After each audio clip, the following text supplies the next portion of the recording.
Arquidiálogos. Un espacio para compartir, interactuar y repensar arquitectura. Invitados y temas relevantes, arquitectas, ganadores de Bienal, jóvenes arquitectos, galardonados, proyectos públicos y privados. Bienvenidos.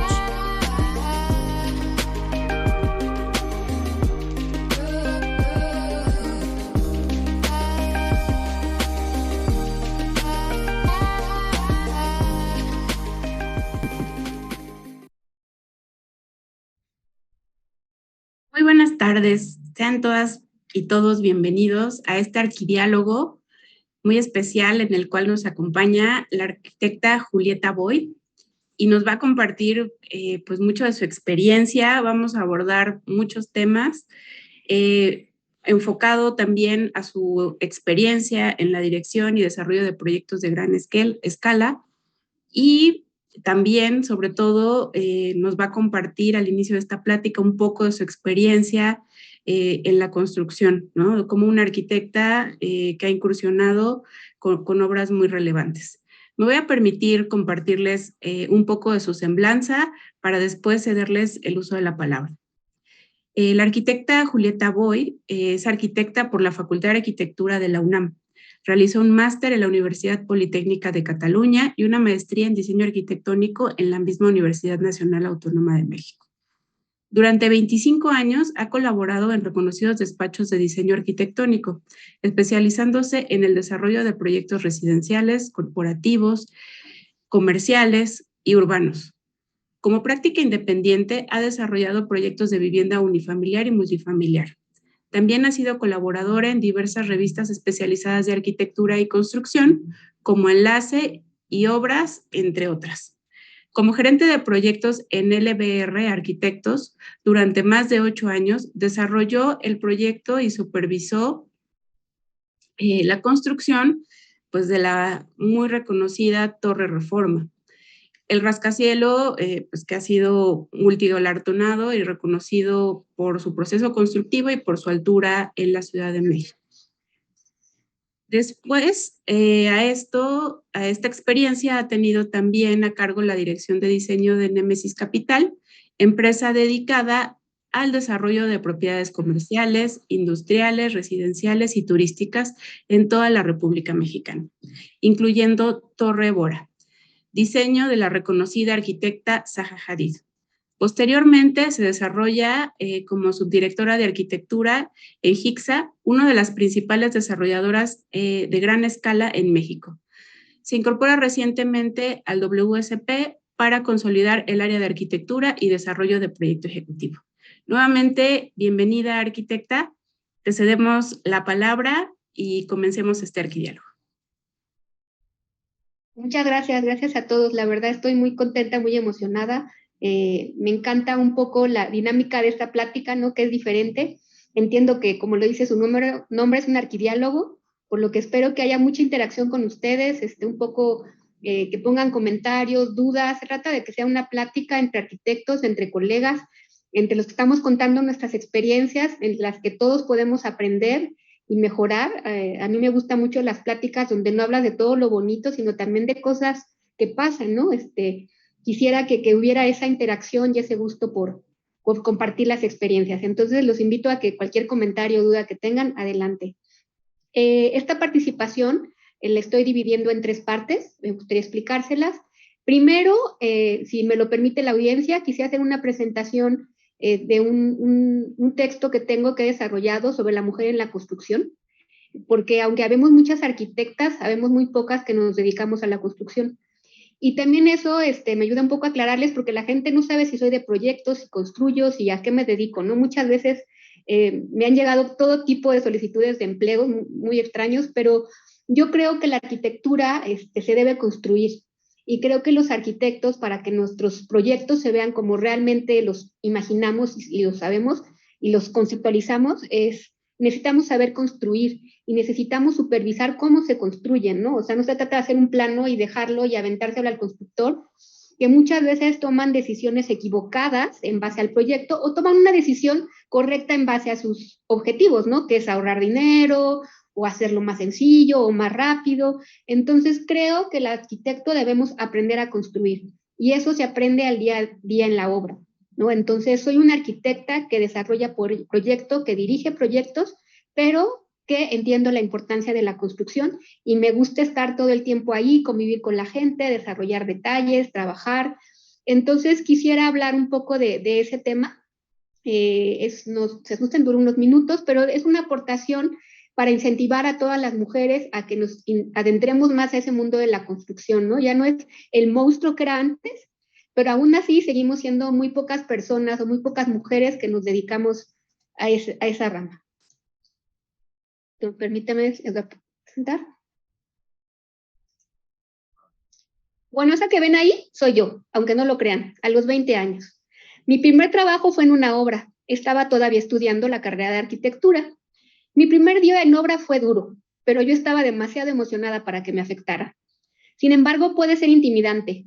Cuando yo empecé hace más de 25 años, salvo la señora de la limpieza o la asistente del gerente, no había muchas mujeres en obra. En los recorridos, la gente se me quedaba mirando y algunos veían con recelo que yo estuviera ahí. Mi trabajo era sencillo. Tenía que contar los costales de cemento y materiales en la bodega y tenía que corregir los planos en heliográficas y maduros. Seguramente los jóvenes no tienen idea de lo que es eso. Debe tener los planos ordenados y listos por si alguien necesitaba alguno. Como dato curioso, les puedo decir que ganaba 5 pesos la hora. Cuando les dije a mis papás y amigos que iba a trabajar en una obra en construcción, me preguntaban si estaba segura, que era un trabajo sucio y lleno de hombres. Debo decir que la mayoría de la gente trataba de disuadirme un poco. Yo creo que por ello traté de probarles que estaban equivocados y de todas formas iba a hacerlo. Hoy en día veo muchas más mujeres en obra que cuando inicié. En repetidas ocasiones me ha tocado estar en reuniones donde yo soy la única mujer dentro de un numeroso grupo de personas. Las cosas han cambiado, sin duda, pero creo que aún tomará tiempo el hecho de que la situación cambie drásticamente. Sin embargo, podemos decir que hoy las empresas son más conscientes de la necesidad de tener diversidad. Durante esta plática, quiero hacer una breve reflexión del presente y sobre todo del futuro de la mujer en el sector de la construcción, donde la igualdad de género sigue siendo una asignatura pendiente. Pero comencemos con un poco de historia. Según relata Virginia Nicholson, sobrina nieta de Virginia Woolf, en su libro Ellas solas, un mundo sin nombre, la directora de un instituto de mujeres les dice a sus alumnas tras el fin de la Primera Guerra Mundial: les seré franca, la mayoría de los hombres han muerto en el frente de batalla, por lo que solo 1 de cada 10 de ustedes podrá casarse. Las demás tendrán que aprender a trabajar y valerse por sí mismas. Paradójicamente, entre otras luchas de las mujeres, como fue conseguir el voto, uno de los grandes detonantes del acceso de la mujer al mundo laboral fue la Primera Guerra Mundial. Por una cuestión de necesidad histórica, las mujeres acudieron en masa a desempeñar trabajos tradicionalmente masculinos. Fue allí donde demostraron que podían cumplir el mismo papel si se les daba la oportunidad. Las mujeres jugaron un papel fundamental para mantener en las fábricas, para mantener a sus países en marcha. Ocuparon el lugar de los hombres en las fábricas y consiguieron que la economía no se derrumbara.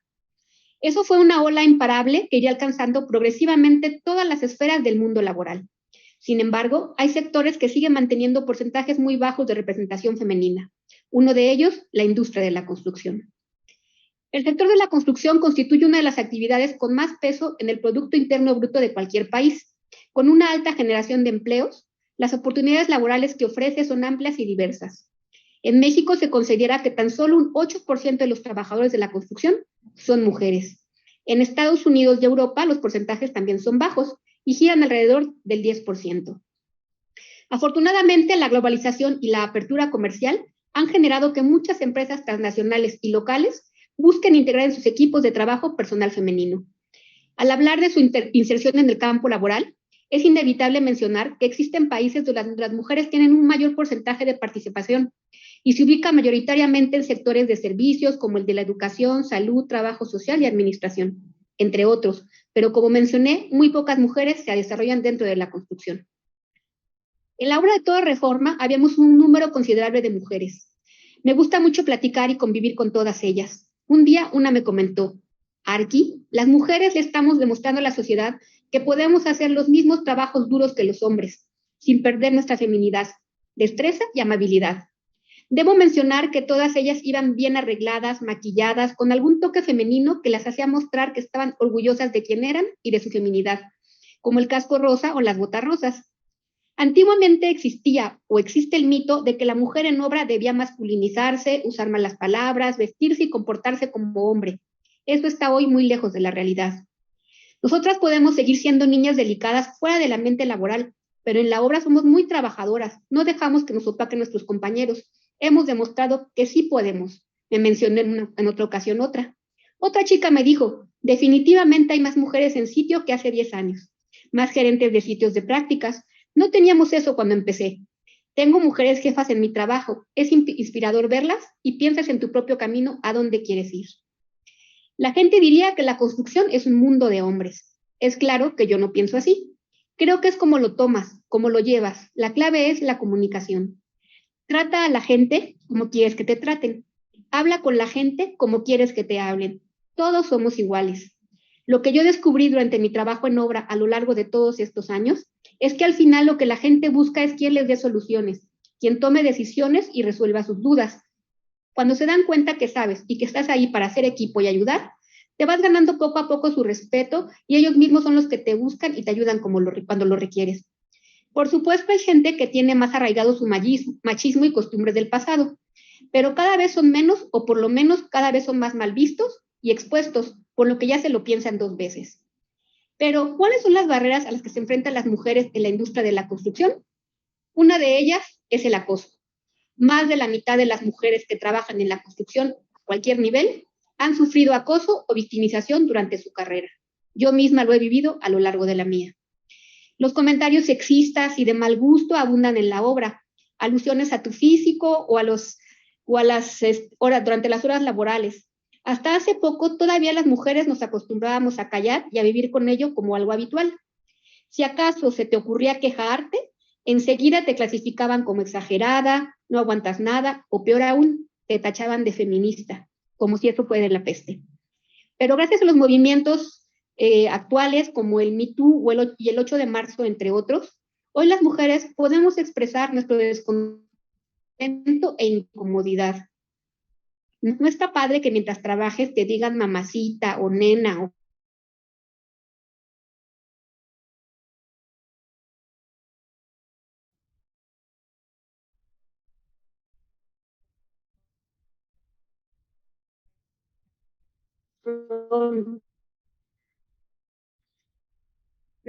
no es que digan que debes irte a tu casa a cocinar cuando considera como un hecho sin importancia.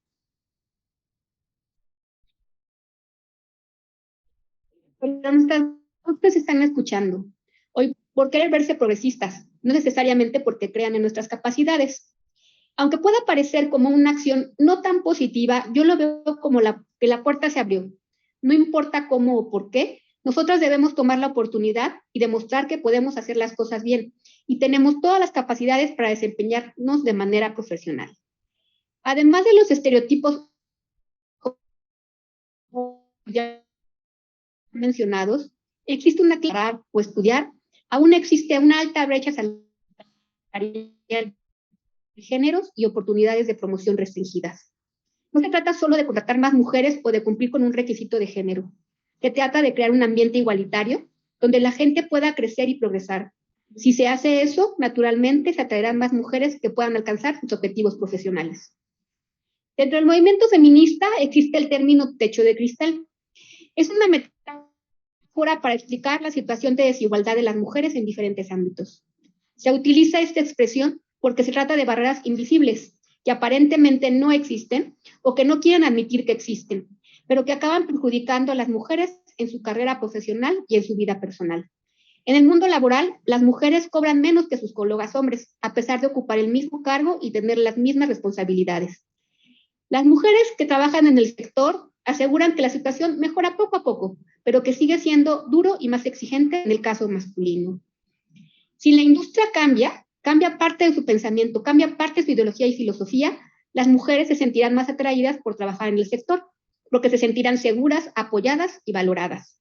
Las mujeres o cualquier persona, independientemente de su género, no van a entrar voluntariamente a un lugar de trabajo que las haga sentir inseguras o vulnerables. A menudo se malinterpreta por los trabajadores masculinos en las empresas de construcción que el sentimiento de seguridad y comodidad en el espacio laboral es diferente entre hombres y mujeres.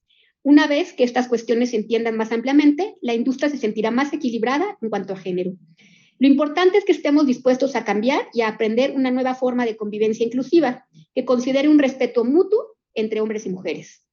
Las mujeres hemos logrado detectar los distintos tipos de violencia debido al empoderamiento de la mujer. Antes, ni nosotras mismas nos dábamos cuenta de manera consciente de ello. Sin embargo, no se han hecho de manera simultánea con la educación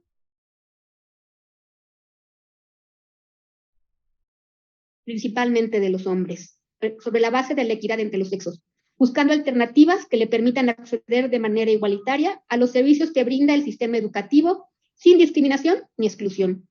La formación integral de los futuros profesionales que se forman en las universidades adquiere en la actualidad gran importancia. La escuela, como agente de socialización, tiene el compromiso de transmitir saberes, formar valores y establecer normas de comportamiento. Debe proyectarse hacia modelos no sexistas y más democráticos, de manera que las presentes generaciones estén capacitadas para enfrentar los retos de esta compleja sociedad en condiciones de equidad.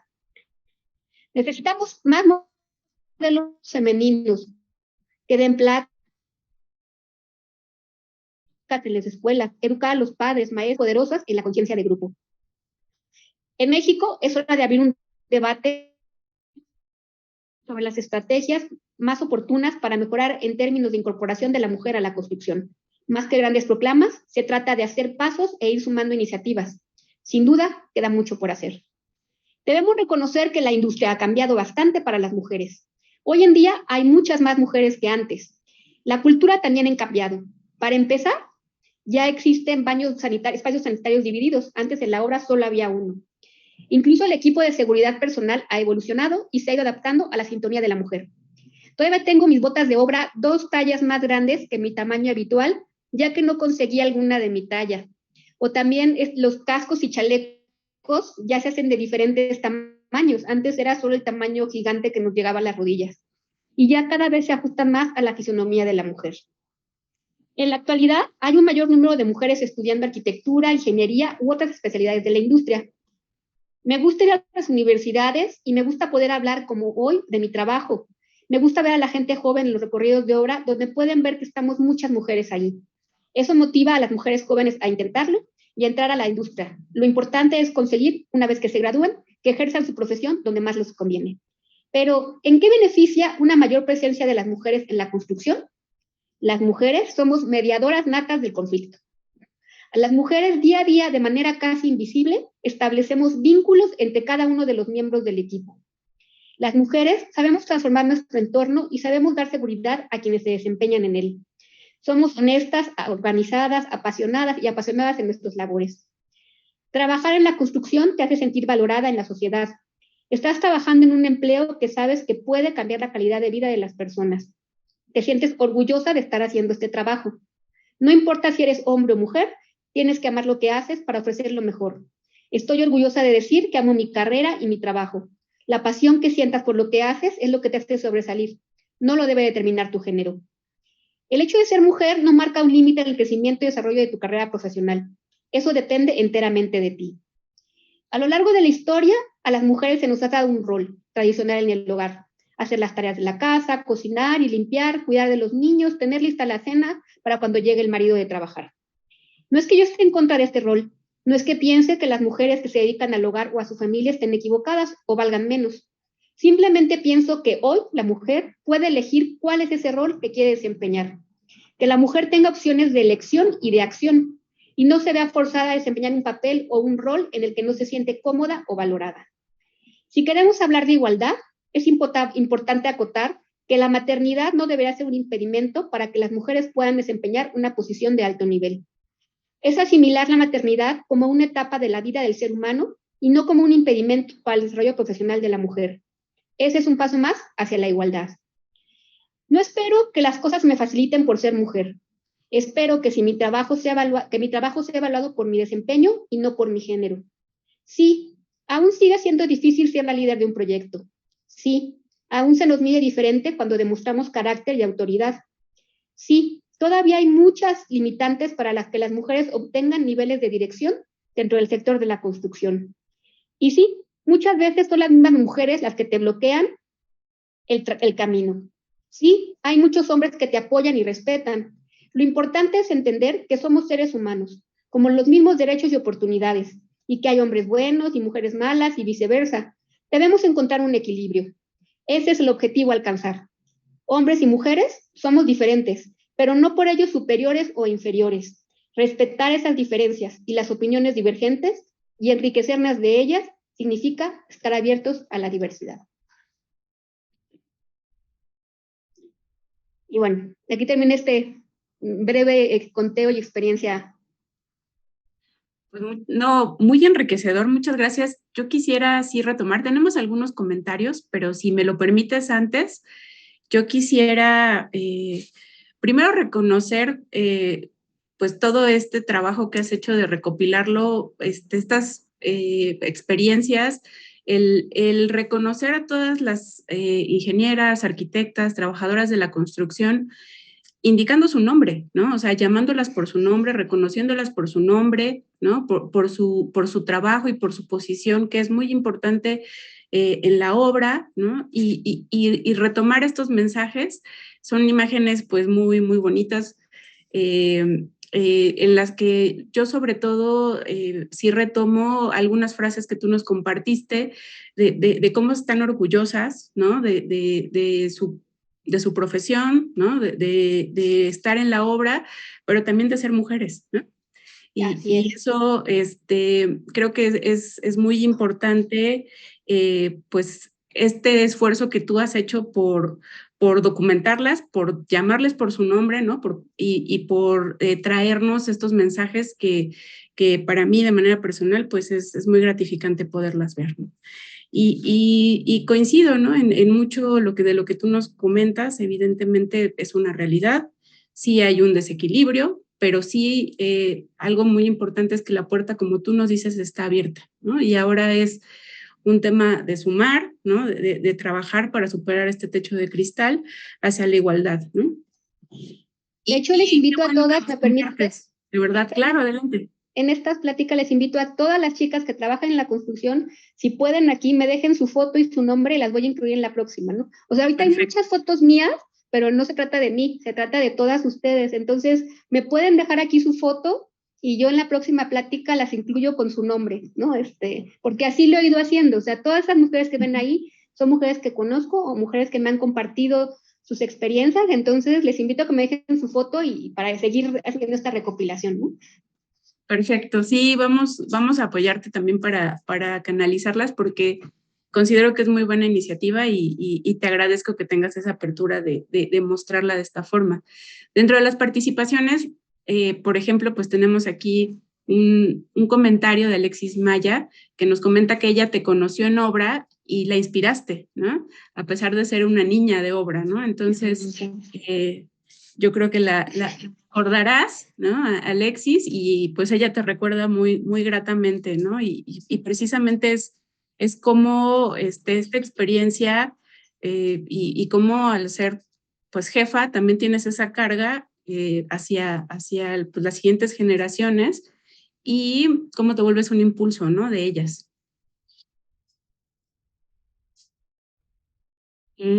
También Delia nos comparte, ¿no? Que te felicita y que es cierto que hay más mujeres en la obra, creo que esto pues es evidente y ahora sí hay un mayor respeto como profesionales, ¿no?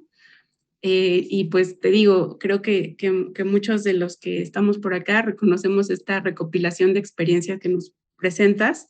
Bel Blanco dice que es una increíble recopilación, que tuvo la oportunidad de estar en una conferencia que impartiste en la UAM Azcapotzalco y eres muy admirable, ¿no? Alexis Maya te manda saludos nuevamente. Muchas gracias. Y yo también, si me lo permites, también rescataría en una de los espacios de esta presentación, creo que es muy importante también lo que señalas de los beneficios que trae a la obra o a un proceso el que se incorporen arquitectas, ingenieras, ¿no? Profesionistas. De cómo sí tenemos características pues importantes, ¿no? De mediadoras, eso es cierto, ¿no? Y yo creo que en estos procesos siempre va a haber pues algún conflicto, alguna situación que resolver y finalmente pues es algo en lo que podemos sumar aparte, ¿no? De todo el conocimiento y toda la experiencia profesional, la honestidad y otros elementos, ¿no? Entonces yo también creo que es algo que se tiene que señalar y que se tiene que hablar porque es una realidad. De acuerdo, pues muchas gracias.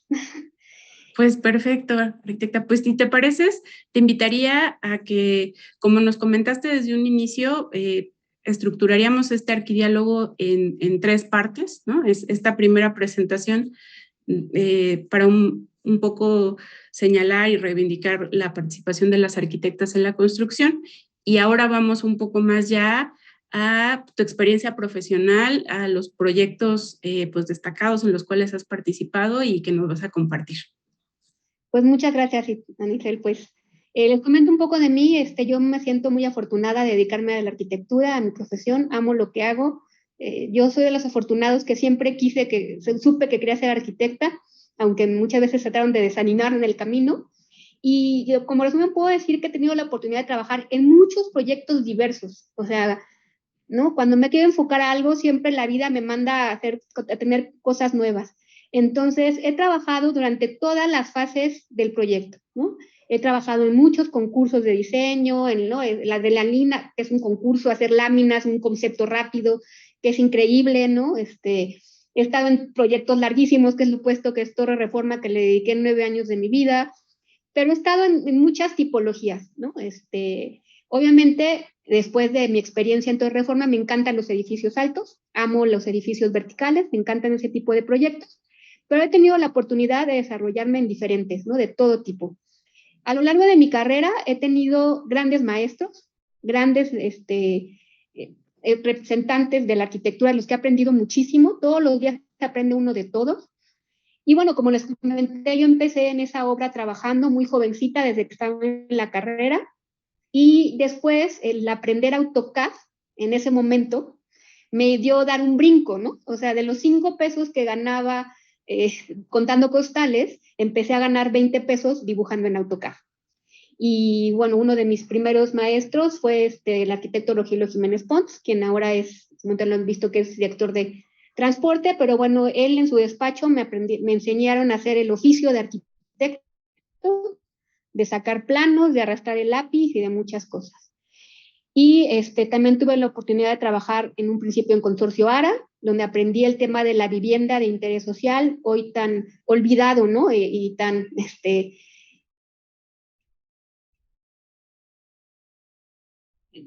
dejado por atrás. Mi ingreso, mi regreso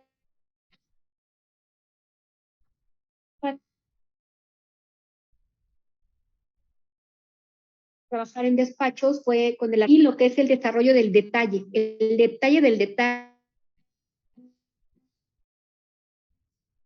de la puerta, de la perilla, de proyectos importantes. Uno de estos es esta restauración del Museo José Luis Bello en Puebla, México. Fue un proyecto muy interesante de restauración, de recuperar el edificio, de darle un nuevo uso, de mezclar cosas modernas con las antiguas. Y bueno, fue una experiencia muy bonita en el que se recuperaba este edificio para hacer esa colección de arte y se mezclaban, como les digo, elementos modernos. Y me gustó mucho, ¿no? El trabajar con cosas antiguas, que luego se volvería también una como constante en mi carrera de estar trabajando con eso. ¿No? Aquí se ve un poco cómo recuperamos la fachada, una cubierta que se hizo para recuperar el patio, una cubierta que tenía movimiento, que se iba adaptando a las situaciones que se daban ahí, y es ese detalle que les explicaba, ¿no? Con Alejandro desarrollé muchas casas unifamiliares, muchas casas igual con este sabor de madera, de piedra, de materiales naturales, de estar en lugares muy boscosos, y ahí también se aprende el oficio, ¿no? De tratar con los clientes. Hacer una casa habitación unifamiliar es meterte en la vida de las personas, es meterte en cada rincón de sus hábitos, ¿no? Y hacerles una casa. Entonces, me gusta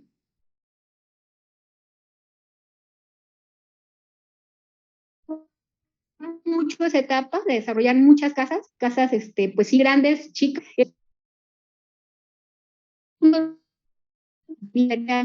A irme a hacer casas, seguía haciendo casas ya por mi cuenta, quizás con un estilo diferente, buscando mi identidad, buscando un poco lo que aprendí, pero buscando una que no, pero estos proyectos de me llevan bastante tiempo, ¿no? Porque es gente, ilusión de su vida y estás trabajando con sus sueños, ¿no? Entonces son experiencias muy gratas hacer este tipo de proyectos. Y después ahí mismo, bueno, yo creo que parte de mi primera experiencia en proyectos de gran magnitud, de los que después ya me seguí, fue hacer este proyecto de la Junta Federal de Conciliación y Arbitraje, igual en el despacho de Alejandro Rivadeneira, y fue uno de los proyectos más grandes en los que trabajar, ¿no? O sea, fue un proyecto de todas diferentes edificios,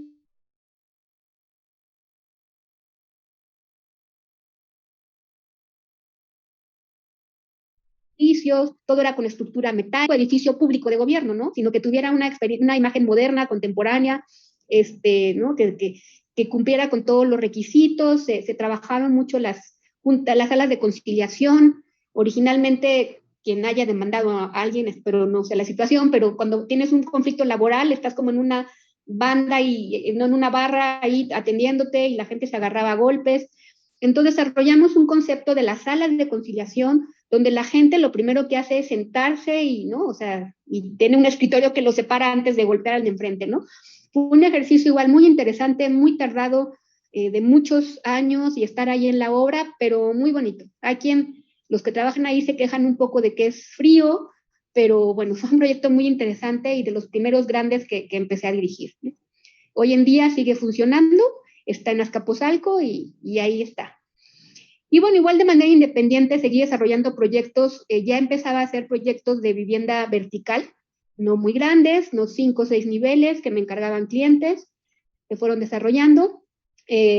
Tuve la oportunidad de trabajar en Becker Arquitectos, desarrollando un proyecto de NISUC en Cancún.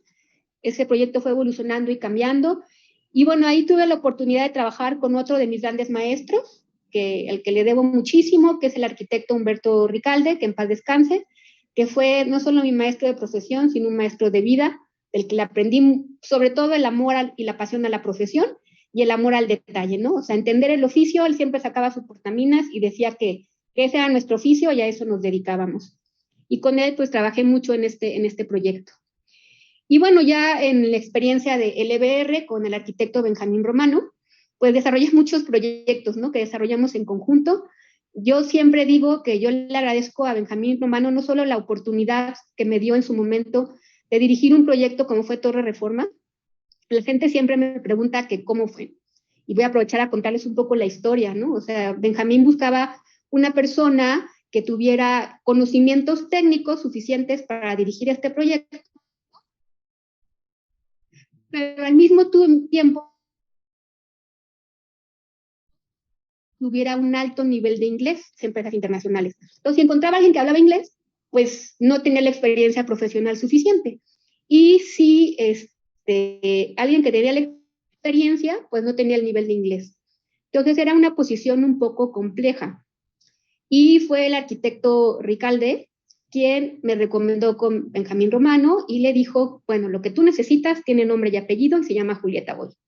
Muy le agradezco al arquitecto Ricalde y pues fui a la entrevista con Benjamín y al final pues me dio mucho orgullo quedarme con ese trabajo, ¿no? Porque pues sí debo decir que muchas oportunidades se me habían negado o tener altos cargos por ser mujer, ¿no? Porque me lo decían en mi cara, no es que yo lo supusiera, sino que me decían, sí, pero eres mujer, ¿no?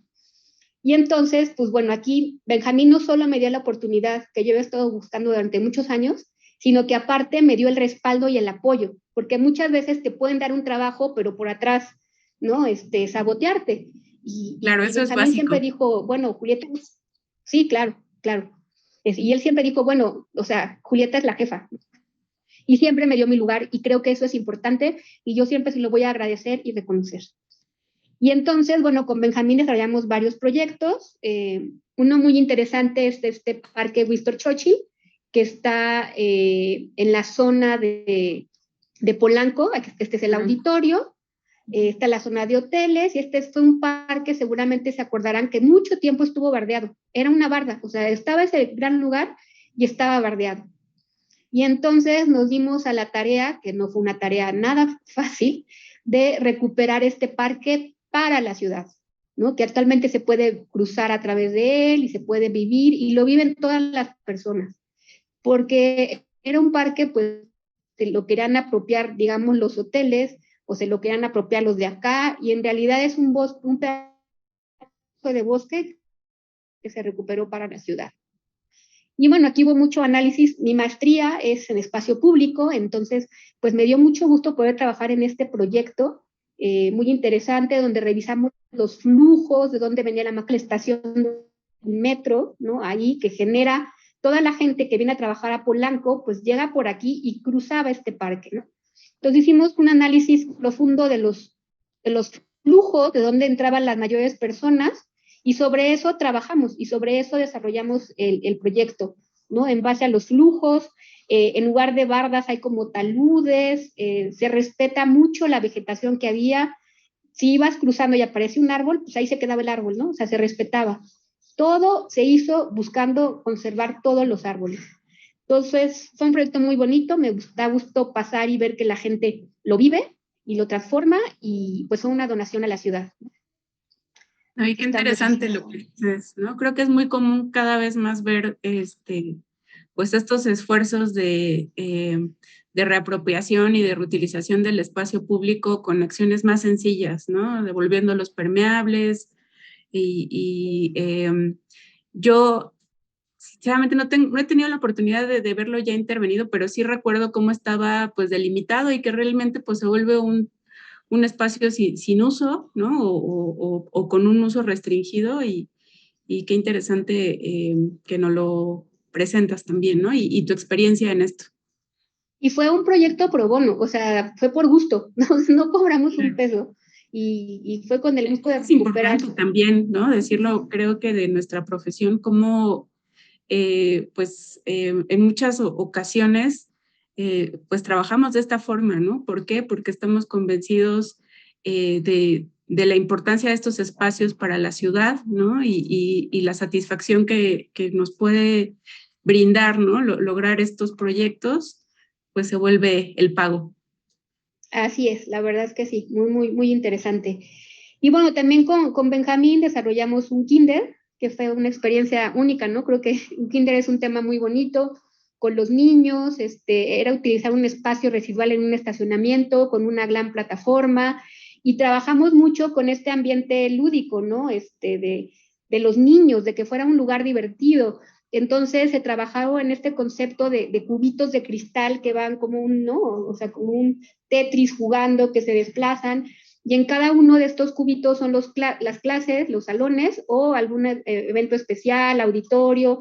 Entonces, con este juego lúdico de los volúmenes, con algunos con colores y cristal, fuimos jugando para generar estos espacios divertidos para los niños, ¿no? Donde pudieran jugar. La verdad es que fue un proyecto muy, muy bonito y muy interesante. Y bueno, también desarrollamos un centro de innovación textil que está en Pachuca, Hidalgo. Bueno, estas fotos son en proceso, era un concepto original, ahorita ya es otra cosa. Acabo de ver en las noticias que lo sacaron y le cambiaron el uso, pero es este edificio que era una gran dona asentado sobre este terreno árido de Hidalgo, ¿no? Lleno de yucas, y cómo llegaba y se asentaba este gran círculo, generando al centro una plaza de convivencia, mientras todas las actividades se desarrollaban alrededor de esta plaza, ¿no? Con un elemento de cristal que giraba, y bueno, se construyó. Simplemente el uso, pues hoy en día es diferente, ¿no? Aquí se ve un poco el render de cómo queríamos que se asentara. Ahora se parece al C5, pero nosotros lo hicimos antes, te los prometo. Sí es. Y bueno, este es otro ejercicio de espacio público, que también se quedó en proyecto, no se realizó. Era una rehabilitación de la Plaza de las Vizcaínas en el centro histórico, donde lo que buscábamos era recuperar una zona de estacionamientos cercanos, comunicarlos, y que pudiera llegar a la zona de Vizcaínas, ¿no? Generando este espacio deprimido del que remataba con el Teatro de las Vizcaínas, que se estaba en ese momento cayendo. era recuperarlo y bueno, pues igual no se hizo, pero fue un gran ejercicio de espacio público. Pues es otro concurso que entramos en una gran esquina en Insurgentes, esta gran avenida de la Ciudad de México. Es un edificio de oficinas que jugaba con diferentes prismas para aprovechar esta esquina, para tener diferentes vistas, ¿no? Fue un bonito concurso que no ganamos. Y bueno, ahora sí, pues esta es la joya de la corona, que esa tengo una plática especial de Torre Reforma, ¿no? De todo el desarrollo. Ahorita si quieren pasamos a eso, de principio a fin, un poco los interiores que se desarrollaron, etcétera. Y bueno, fue una gran experiencia trabajar tantos años con Benjamín. Sí, lo quiero mucho y pues bueno, es como parte de crecer, ¿no? O sea, llega un punto cuando trabajas en un despacho que pues llegas hasta un tope, ¿no? Y pues después de hacer este proyecto tan importante como fue Torre Reforma, pues había que crecer y buscar nuevas oportunidades y que ambos buscáramos un camino diferente, ¿no?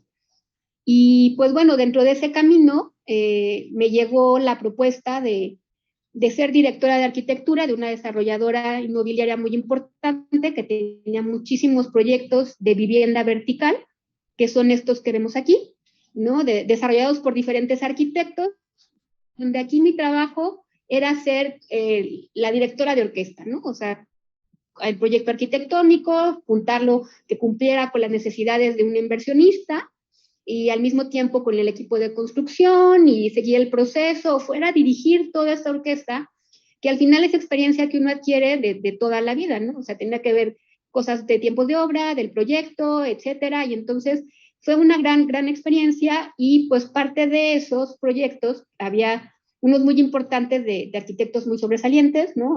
Y uno de ellos pues era esta torre de vivienda de la arquitecta Zaha Hadid.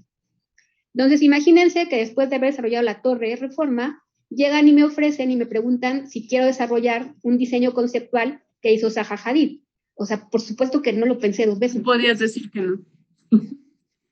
No podía decir que Era no. imposible. Era como un sueño hecho realidad. Antes de morir, Zaha Hadid dejó este diseño conceptual y pues bueno, era desarrollarlo. Desafortunadamente, o afortunadamente, no sé, o sea, bueno, fue una gran experiencia, pero no se llevó a cabo. De hecho, ahorita este proyecto ya no está, hay otro proyecto nuevo en ese terreno, un proyecto, me parece, de Sordo Madaleno, se sigue llamando igual, Torre Bora, pero ya no se utilizó el proyecto de Zaha Hadid. Yo tuve la oportunidad de trabajar con el despacho, con Patrick y su equipo, hasta desarrollar este proyecto en DD, ¿no? Que es un paso antes de los documentos para construcción. Fue una experiencia súper interesante trabajar con despachos internacionales, ¿no? Ver el presupuesto y pues, bueno, pues justo cuando esta torre se iba a desarrollar, separaron mucho los permisos para edificios altos, son situaciones diferentes en cada proyecto y pues se suspendió, ¿no? Pero fue una gran experiencia de la que aprendí mucho. Hice un poco los renders de cómo era este proyecto. Y después de eso empecé a trabajar en HICSA, que es otra desarrolladora muy importante, siguiendo con este papel de directora de orquesta que yo le digo, que igual a mí me tocó desarrollar una tipología de centro comercial que se llama Explanadas, en Mall Entertainment. Hay uno en Puebla, otro en Pachuca, que me tocó a mí desarrollar y concluir, ¿no? Que es hay otro en Culiacán, que también llegué hasta Culiacán de que se estrenara, y estaban en proceso San Luis Potosí y Aguascalientes. Entonces son proyectos de retail, centros comerciales, ¿no? que buscan igual cambiar la moneda de comprar, se vuelve como más una experiencia, ¿no? Entonces fue también una tipología muy diferente.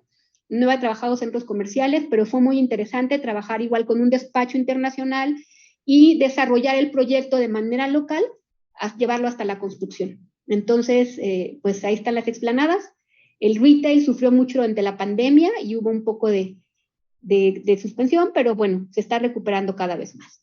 Y pues bueno, este es un poquito el resumen de mi carrera. También en WCP, como les dije, estuve trabajando en el proyecto ejecutivo de una destilería de tequila en Tequila y del aeropuerto de Tijuana.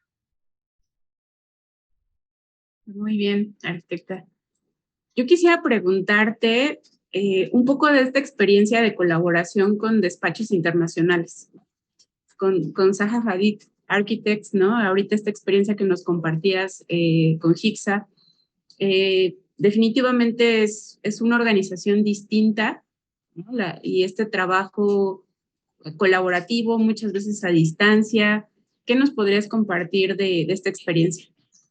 Bueno, yo os puedo decir que de inicio en México estamos en el nivel de cualquier despacho internacional, o sea, que no nos podemos sentir menos, que ellos también a veces, ¿no?, se sorprenden y se impactan de la capacidad que tenemos los mexicanos.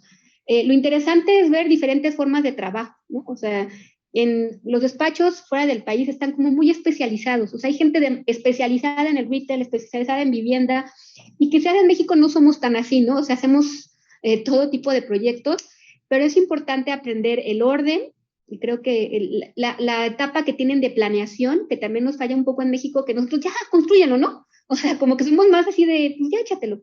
Cuando creo que la etapa previa de preconstrucción, de planeación, es súper importante. Y eso se aprenden de esos grandes despachos, ¿no? Esa forma de planear y organizar. En cuanto a capacidades técnicas y creativas, no, o sea, estamos al nivel, ¿no? No hay ninguna diferencia, pero sí las formas de trabajo son muy interesantes, ¿no? Esa forma un poco más ordenada y con tiempo de trabajar, pero es muy enriquecedor conocer a todo tipo de personas, muchas personas que he conocido en esta fase, ¿no? Siguen siendo mis amigos hoy en día, ¿no? Es muy interesante. También no falta el que es pesado, ¿no? Pero es aprender otras formas de trabajo y sentirnos orgullosos del nivel que tenemos. Sí, totalmente. Oye, yo quisiera también que nos comentaras un poco más, digo, lo hiciste pero si pudiéramos profundizar en lo que es para ti el oficio del arquitecto, ¿no? Porque definitivamente es un oficio y tú has cubierto, o sea, un trayecto muy grande, por ejemplo, esta experiencia que nos decías cuando haces un diseño de una casa habitación, ¿no? O sea, es el trato con el usuario, ¿no? El hacer esa interpretación y ese proceso creativo es muy importante, ¿no? Pero luego cómo lo materializas y luego cómo ahora tienes ya a tu cargo, pues esto que tú llamas casi de maestra de ceremonias de una dirección general, ¿no? O sea, es que el oficio del arquitecto es muy amplio, ¿no? O sea, para ti, ¿cómo podrías describirlo? No, es muy amplio y qué bueno que lo mencionas, porque muchas veces, digo, no, yo no esté bien o mal, pero en la escuela te enseñan que si no tienes tu despacho, ya fracasaste como arquitecto, siendo que la gama de labores que podemos hacer los arquitectos es muy amplia, muy, muy amplia. Hay muchas áreas donde te puedes enfocar. Hay muchos grandes desarrolladores en México con proyectos muy interesantes, con proyectos importantes. Y sí, es padre tener tu tipo de proyectos, ¿no? O sea, mi oficio es brindarles mejores espacios a las personas, o sea, independientemente de dónde salga el dinero. Es brindar una mejor vida o calidad de vida a las personas, ya sea con un edificio de oficinas, con un centro comercial, con una vivienda, con un parque público, ¿no? Es mejorar la calidad de vida.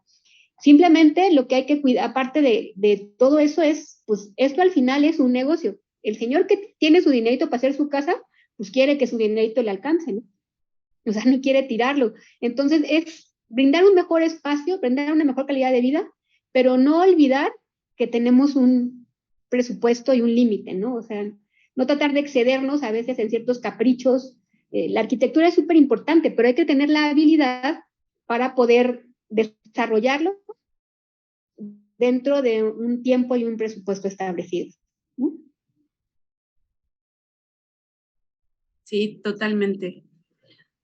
Te quisiera compartir también algunos comentarios que tenemos. Tienes, pues, felicitaciones, ¿no? Por ejemplo, la arquitecta Briseida Reséndiz Márquez te agradece, ¿no?, por esta invitación que ayuda a visibilizar nuestro trabajo como arquitectas, retomando un poco más la parte anterior. Y también tengo otro comentario que creo que se liga muy bien, ¿no?, a lo que acabamos de decir. Luis Alberto Vega de Sangoban nos comparte, ¿no?, que es un gusto estar presente con nosotros patrocinando estos arquidiálogos, en especial como este, ¿no?, donde se habla de la gente, de sus espacios, del hábitat, donde involucrarse con la calidad de vida y el bienestar de las personas es lo importante, ¿no? Y creo que es lo que ahora tú también, pues nos compartes, ¿no? En precisamente lo que es para ti el oficio de la arquitectura. Y yo creo que antes de pasar también a lo que yo creo que va a haber muchas más participaciones y que es, pues, definitivamente muy interesante, como tú le llamas, este proyecto tan importante de Torre Reforma. Me gustaría también retomar lo que nos compartías de pues, tus maestros de profesión y de vida, ¿no? O sea, definitivamente has tenido la fortuna de poder colaborar pues con grandes maestros, ¿no? Con el arquitecto Rivadeneira, con el arquitecto Recalde, ¿no? Evidentemente con el arquitecto Benjamín Romano, ¿no? Entonces, no sé si nos quisieras compartir alguna otra experiencia de estos maestros de profesión y de vida que se han vuelto en tu trayectoria, pues, que te han formado también, ¿no? Claro. Pues yo creo que de todos ellos, también quisiera incluir a José Pichotto, con el que también trabajé. Pues es admirar su amor a la profesión. O sea, de todos ellos tienen un enfoque diferente, pero al final todos aman lo que hacen. Y creo que eso es lo que hace la diferencia, ¿no? En un buen proyecto. O sea, la pasión que le pones a lo que haces y sobre todo a la innovación. O sea, yo de todos ellos he aprendido de no hacerlo de la manera tradicional. No sé si sea bueno o malo, ¿no? Pero es siempre buscar cosas diferentes, innovar. Bueno, con Benjamín siempre se buscaba lo más complicado, ¿no? Pero ese amor a la profesión, ese amor a hacer las cosas bien, ¿no? Siempre. O sea, no hacer trabajos mediocres, sino siempre hacerlos de la mejor manera profesional. Y cada uno es bueno en diferentes cosas, ¿no? Como te decía, de Rainer aprendí el detalle, ¿no? De Pepe Pichotto la innovación, el hacer cosas arriesgadas, y con Benjamín aprendí el amor a las estructuras y al proceso constructivo, ¿no? Que hay muchos arquitectos que pues eso lo ponen como en la escala de valores un poco más abajo. Es válido, pero con Benjamín aprendí muchísimo eso, ¿no? El tema estructural y constructivo, integrarlo a la arquitectura. Totalmente. Pues muy bien, arquitecta. Si quieres, continuamos y nos compartes ahora pues, lo que fue tu experiencia en la Torre Reforma, ¿no? Por ahí Carlos Morales nos preguntaba cuál había sido tu cargo en la construcción, ¿no? De Torre Reforma. Yo fui la gerente de proyecto, ¿no? De Torre Reforma, de principio a fin. Y bueno, en inglés se llama Design Manager, el que era el desarrollo del proyecto ejecutivo, ¿no? O sea, desarrollamos todo el proyecto. O sea, era gerente de proyecto, no de obra. Y como yo siempre les digo, o sea, yo no sé calcular una estructura, pero sé cómo funciona. Y eso es muy importante. Yo no soy directora de construcción, pero sé construir y sé de programas y tiempos. O sea, el chiste de ser un gerente de un proyecto es saber a cada especialista dejarlo hacer su trabajo y facilitarle su trabajo, ¿no? Y siempre cuidando la arquitectura. O sea, mi trabajo en Torre Reforma fue cuidar el proyecto arquitectónico, el concepto que se tenía de principio a fin, de manera técnica. O sea, me encanta resolver, me encanta hacer detalles, me encanta entender cómo funcionan las cosas y cómo poderlas llevarlas a cabo. Yo siempre digo que renders bonitos, pues todos podemos hacer, pero llevarlos a cabo, construirlos, es un gran reto, oportunidad de desarrollar en todo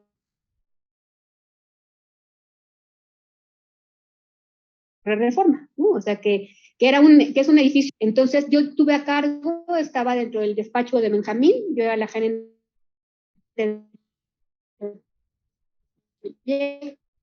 el jefe de taller de su despacho y mi actual, y hacer todo el desarrollo del proyecto ejecutivo dentro de la oficina y, como les comentaba, la supervisión de obra, ¿no?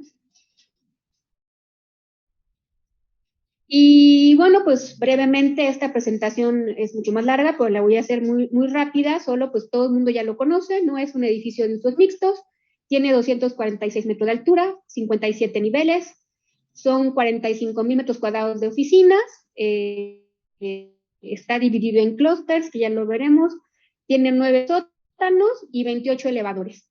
Y bueno, pues es ahora ya uno de los edificios más altos de la Ciudad de México. En su momento fue el más alto, pero bueno, ya saben que todos saben, está al principio de Reforma, cuando sales de el bosque de Chapultepec y quiebra.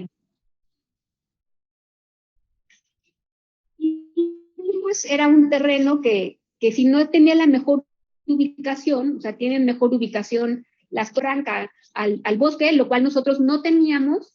Era un terreno relativamente pequeño, ¿no? O sea, 40 metros de frente, 80 metros de fondo, y que tenía además conveniente de tener una casa catalogada en una esquina, ¿no? O sea, una casa que no se podía tirar y que había que conservar.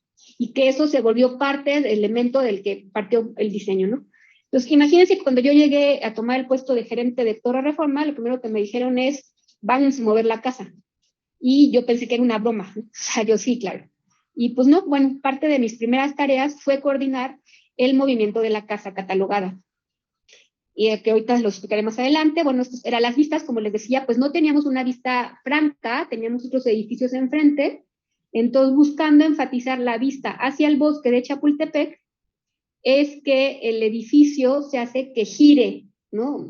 45 grados y no ve al frente. Hay quienes, mucha gente, ¿no? Me comenta que por qué no ve al ángel, que es igual de importante. Quizás no tiene la vista principal, pero sí se puede ver el ángel desde ahí. Lo que pasa es que la cercanía al bosque nos hacía priorizar esa vista, ¿no? O sea, y un edificio de gran altura, la gente lo que busca es las vistas. O sea, tú pagas más dinero por estar más arriba y ver más arriba que todos. Entonces, preferimos priorizar la vista hacia el bosque de Chapultepec.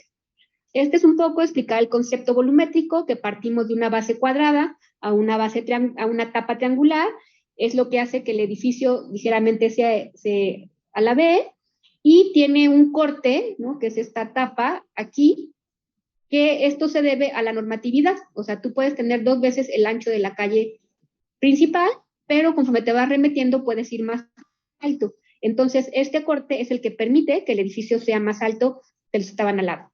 Entonces, nos vamos remitiendo del punto principal. Y bueno, esto ya pues se le hizo un diseño y una proporción áurea a ese corte. Entonces, como les decía, originalmente era un terreno de 40 por 40. Los terrenos de atrás se fueron comprando posteriormente, no estaban al inicio del proyecto. Es una huella pequeña en la que, pues bueno, teníamos esto de la vista hacia el bosque, y por eso la estructura se vuelve muy importante. O sea, como les comentaba, esto al final es un negocio, y la gente que tiene su dinero, pues quiere que su dinero resulte, ¿no? Entonces, buscando tener la mayor área, el mayor espacio de área rentable, es que se busca que la estructura y la fachada se vuelvan un mismo elemento y se conforman con estos muros estructurales, ¿no? Para eliminar las columnas y poder tener unas plantas libres y el mayor área rentable posible para que pues, nos pudieran dar los números. Si no, los números no iban a dar. Entonces se vuelve esta gran envolvente de concreto en la que se adosan estas losas y ¿no? Se van pegando, se van ligando como una columna vertebral, y luego viene esta malla que las va ligando estos muros para que no se abran, está esta malla que los liga, y esto conforma el sistema estructural. Y bueno, en ese momento la normatividad nos pedía 9 sótanos para cumplir con los números de cajones de estacionamientos. Como saben, esta norma ya cambió, pero bueno, en ese momento si no cumplías los cajones no te daban la licencia de construcción y entonces no se podía hacer el proyecto. Entonces teníamos que aprovechar toda la superficie debajo de la torre, ¿no? O sea, todo el saneamiento se hizo con los muros Milán, que son estos verdes. Los muros de la torre en sí, este gran muro de concreto que se encaja, es más profundo, y tenemos al final una losa de cimentación, no hay pilas.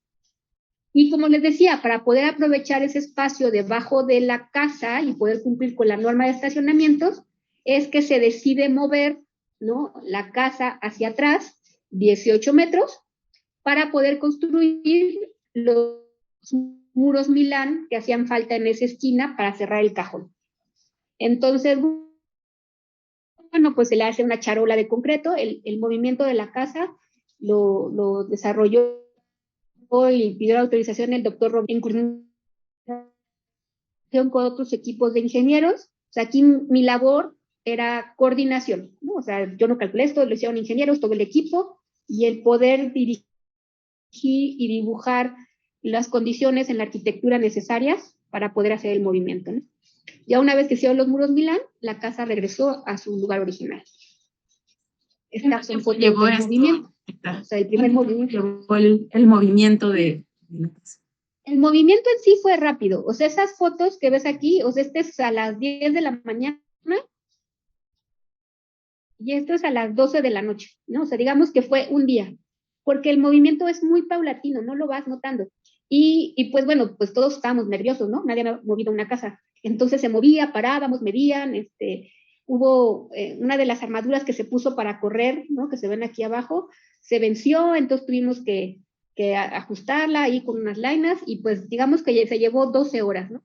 Aquí ya es la madrugada, estamos todos viendo aquí abajo, somos todos. Esta soy yo, pero aquí estamos viendo cómo se movió ya la casa, ¿no? Y después de un par de meses en los que ya se construyeron los muros Milán, la casa regresó a su posición original.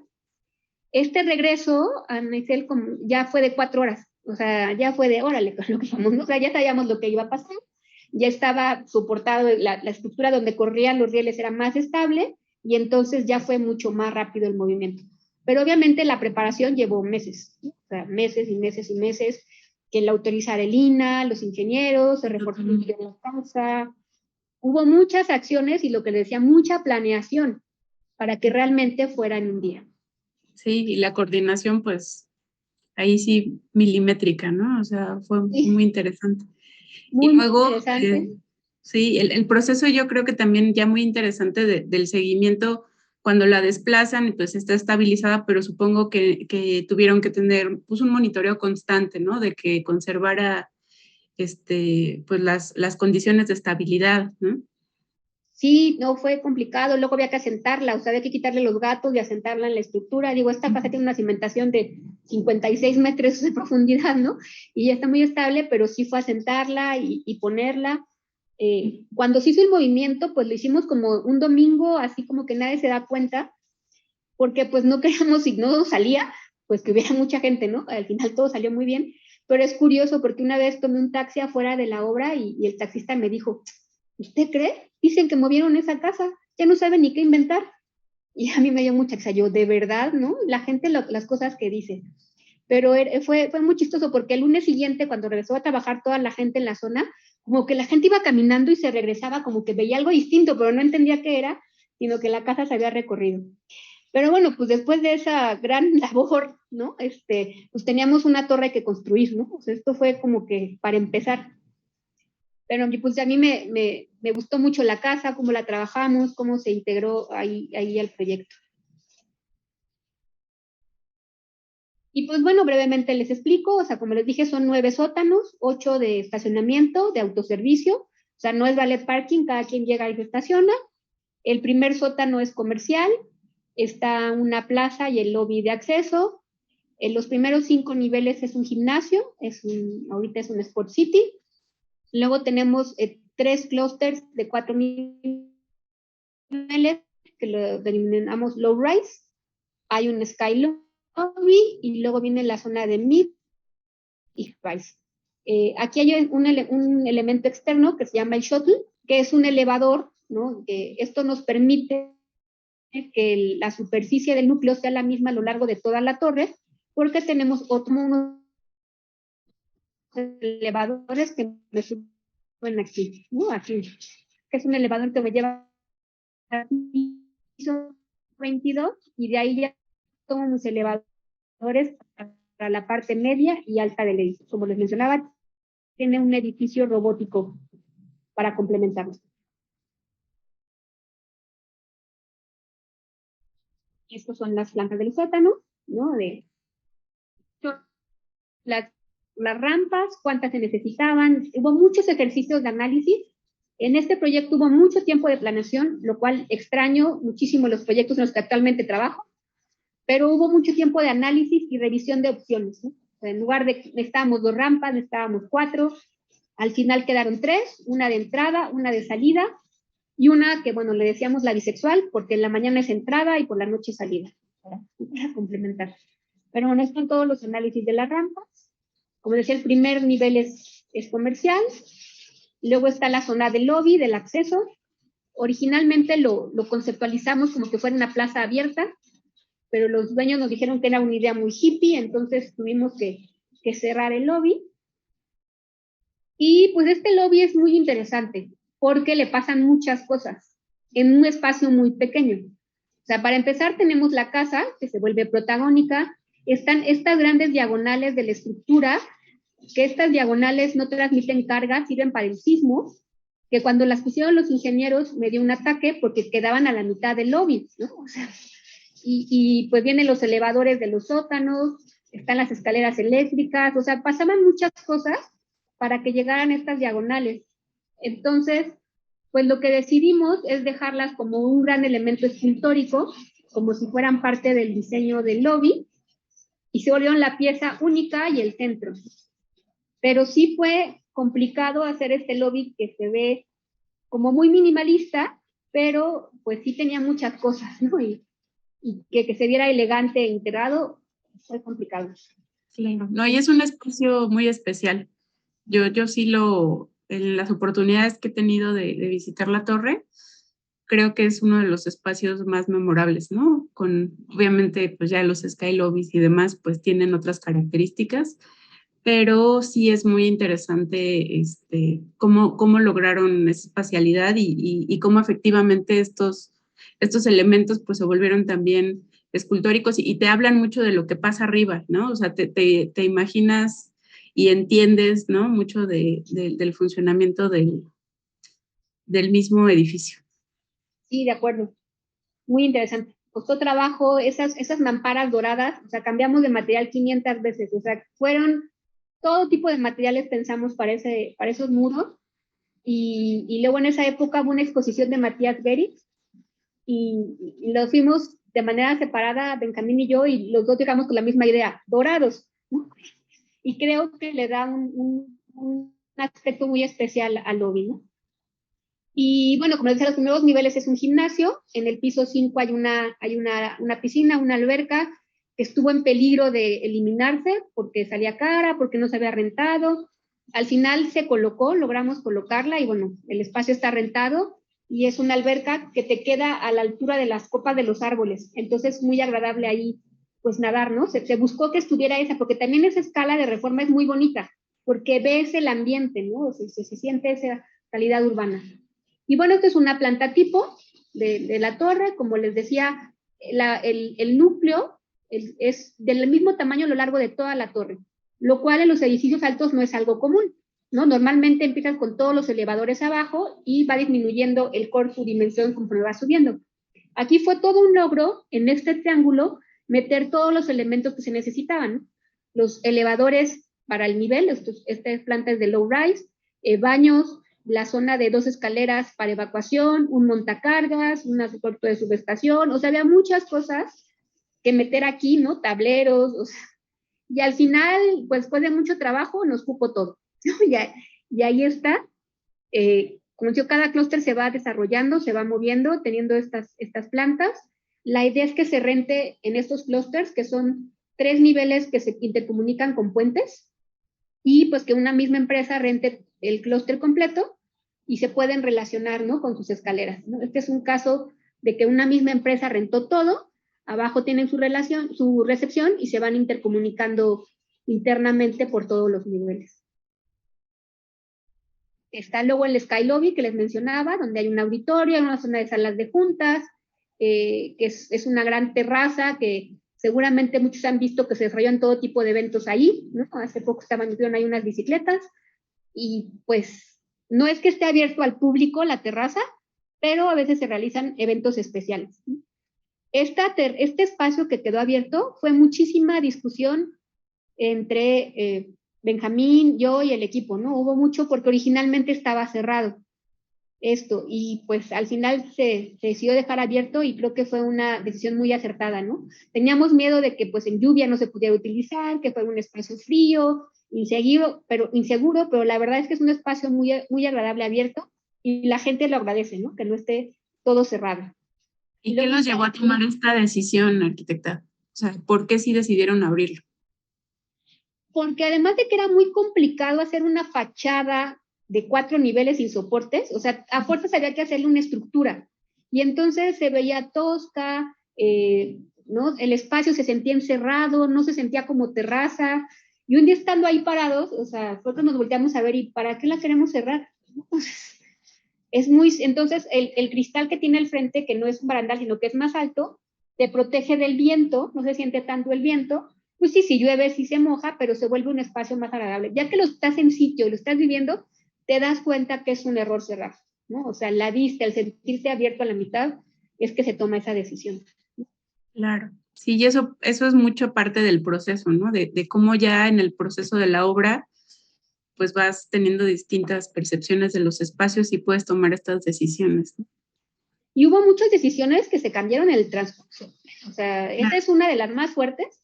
Debo decir que yo era la más necia que quería que se continuara la fachada, porque sentía que era una superficie, que estábamos rompiendo la superficie, pero ya que estábamos ahí, la verdad es que no había ni cómo discutir. El espacio era muy agradable abierto, ¿no? La verdad. Y bueno, está este auditorio, ¿no? Que está suspendido del piso. Es un auditorio que pues, la gente dice que te distraes porque le hicimos este triángulo para hacer la vista al bosque y pues nos alegan que te distraen, pero era imposible ignorar esa gran vista en ese nivel. Entonces, pues este auditorio está suspendido. Fue muy interesante la maniobra de montar estas grandes armaduras que lo sostienen.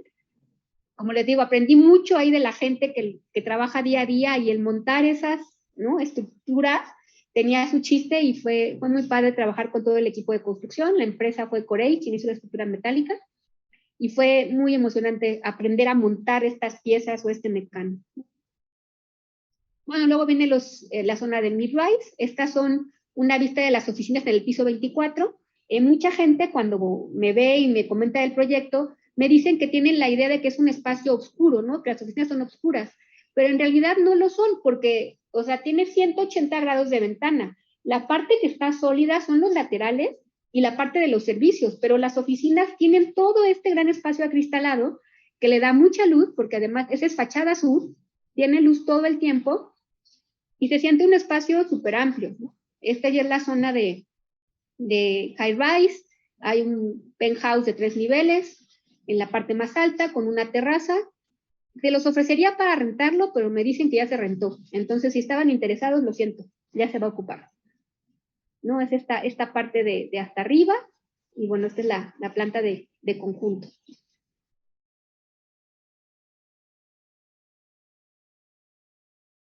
Bueno, esto es nada más el shuttle que les decía, que son estos 4 elevadores de alta velocidad que van desde la planta baja hasta el piso 22.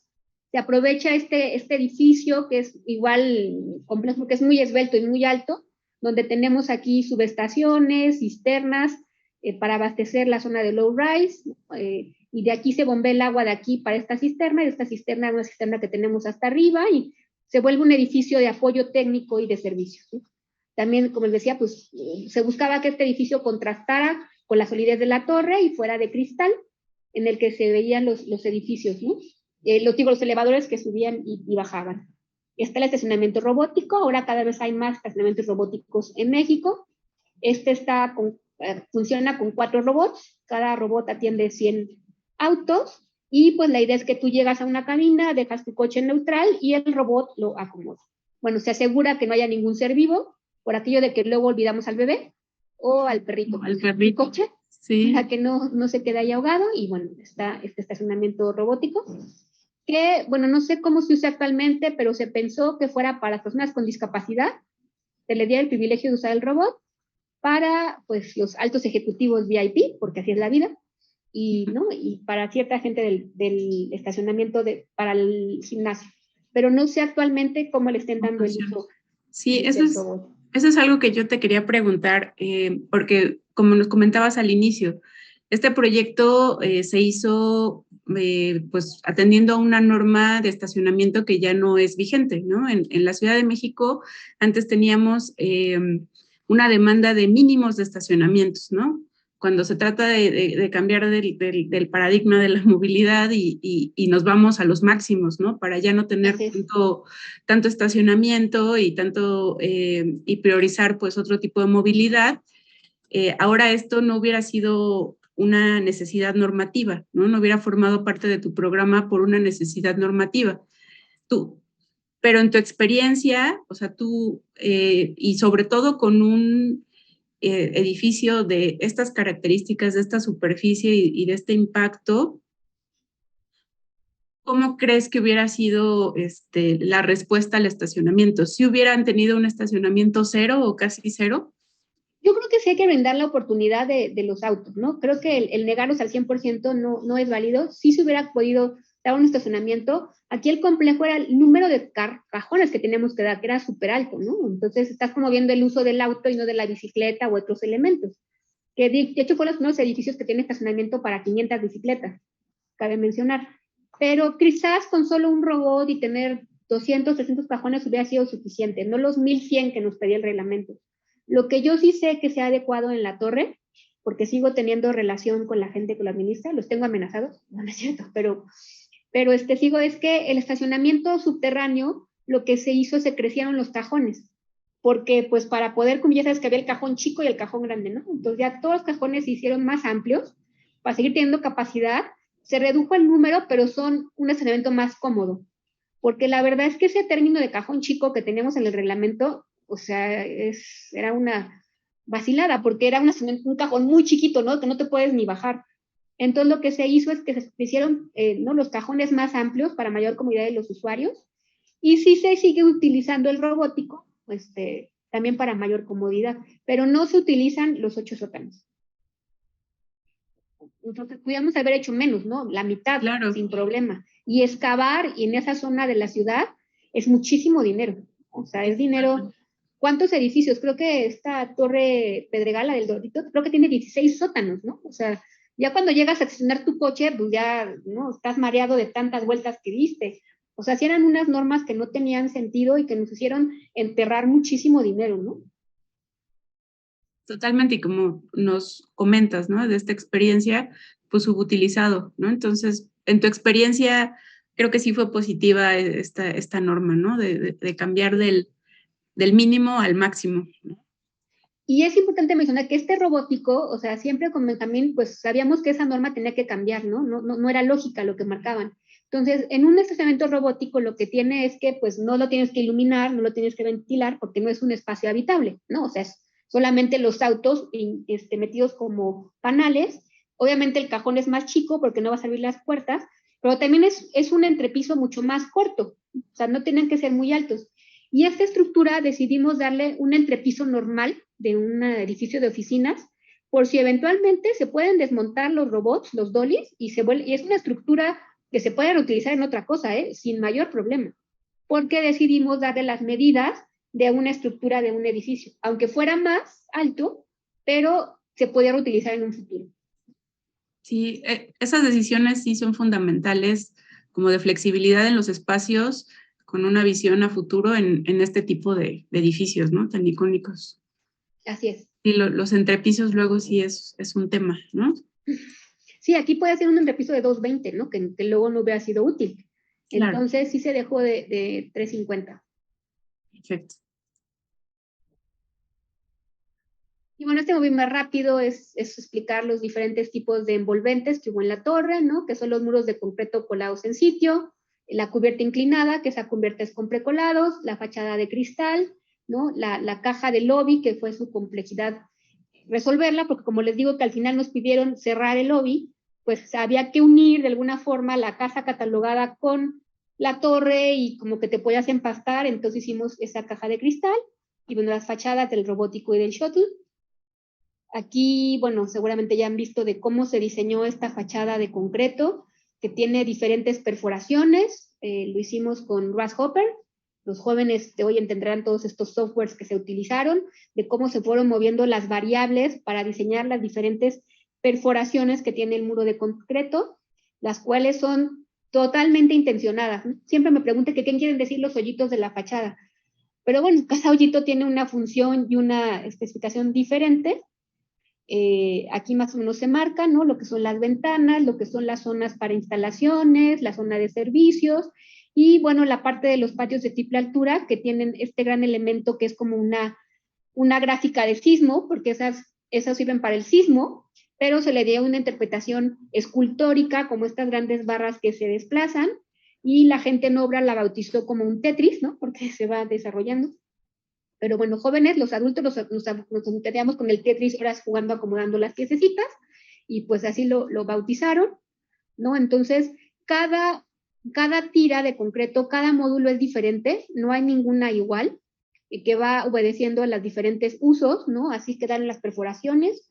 Todo se hizo en base a un módulo, que es una unidad autómata que le decíamos, que es de 35 por 70.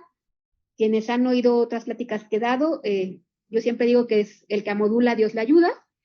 Y toda la torre está modulada en 17.5. 17.5 es un escalón, 2 17.5 son 35, 2 35 es 70, que es un escritorio, 3 70 es 2 10, que es una puerta, ¿no? 2 80 es el plafón, y todo tiene un módulo. Entonces toda la torre está así diseñada y modulada de esa manera, y pues más o menos aquí quedaron las perforaciones, que cada una tiene una razón de ser, pero a lo lejos pues no se entiende, ¿no? Cómo quedan, pero ahí se ven esos hoyitos en cada una de las tiras de concreto. O sea, se fue colando en tiras de 70 centímetros, con una cimbra autodeslizante.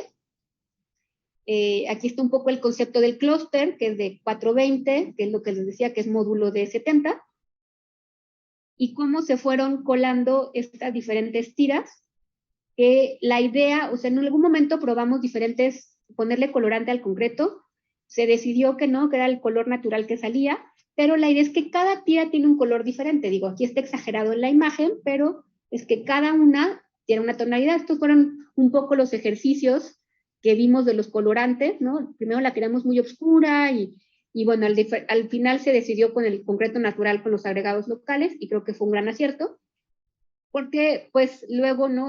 Con la pintura en ese tamaño tan alto de concreto, pues se iba a ver como pardo, ¿no? Como manchado. Entonces nos fuimos por esa opción. Aquí es un poco ya el diseño de cada tira, ¿no? De cómo se marcó la entrecalle cada 70 centímetros. Había entrecalles horizontales que se marcaron intencionalmente, hubo un diseño de esa junta, pero también hay unas entrecalles verticales que aquí se alcanzan a ver, que son estas tiras delgaditas, donde se provocaba la grieta, donde en lugar de que la grieta fuera por donde quisiéramos, se provocaba con estos cortes que se dejaban en la cinta. Y bueno, esta foto me encanta y me gusta exponerla porque aquí ven en el mero centro una despostillada. Y pues es la belleza de las cosas hechas a mano, ¿no? Que no son perfectas, es la belleza de la imperfección. Y muchas veces nos convencieron de querer resanar estas imperfecciones, y nunca quisimos, porque pues lo que le pusiera hacía ver como parche. Por más que me decían, traemos el mejor experto del mundo, se iba a notar, y creo que lo que te demuestra que esto está colado en sitio es esos errores, ¿no? Esas imperfecciones que se ven a lo largo de toda la torre, ¿no? Entonces aquí vemos un interior en un piso del edificio, donde está una ventana a 70 para que la veas estando sentado, otra ventana a 1.40 que se aprecia estando parado, y estas ventanitas, aunque no parezca, enmarcan la vista hacia el ángel. O sea, sí lo ves, no lo cerramos todo, ¿no? Pero pues la idea es que estos muros de concreto se queden aparentes en las oficinas. No todos lo hacen, debo decirlo, hay quienes lo tapan, me parece un crimen, pero bueno, hay quien puede decidir, cada locatario, cada persona que renta el espacio, pero pues la idea es que este muro tuviera una escala a lo lejos, o sea, una calidad lejana y una cercana, ¿no? Y pues bueno, teníamos que cuidar que quedaran muy bonitos para que quedaran expuestos de esta manera, ¿no? Los espacios interiores. Les repito, no todos lo hicieron, pero pues esta es una parte del lobby, ¿no? Mira, aquí se ven las burbujitas del concreto, o sea, no es perfecto, pero creo que eso lo hace muy bonito. O sea, se entiende que es algo artesanal, porque es un trabajo artesanal, ¿no? Si lo hubiéramos querido perfecto, pones un precolado, pero se tenía que notar que era un muro colado en sitio, y ahí se ven las imperfecciones, y creo que eso es muy bonito. Y bueno, luego está la cubierta inclinada, porque la parte inclinada no es concreto, sino que se hizo a base de precolados, simulando el concreto inferior. Como aquí le da otro tipo de luz, pues no era importante, o sea, no se nota que es un material diferente. Tuvo su complejidad igual resolverlo, ¿no? Esta fachada, porque tiene mayor asoleamiento, porque tiene mayor problema del agua, y bueno, se trabajó muchísimo en este detalle, ¿no? Y de hecho, sí, no es perceptible, ¿no?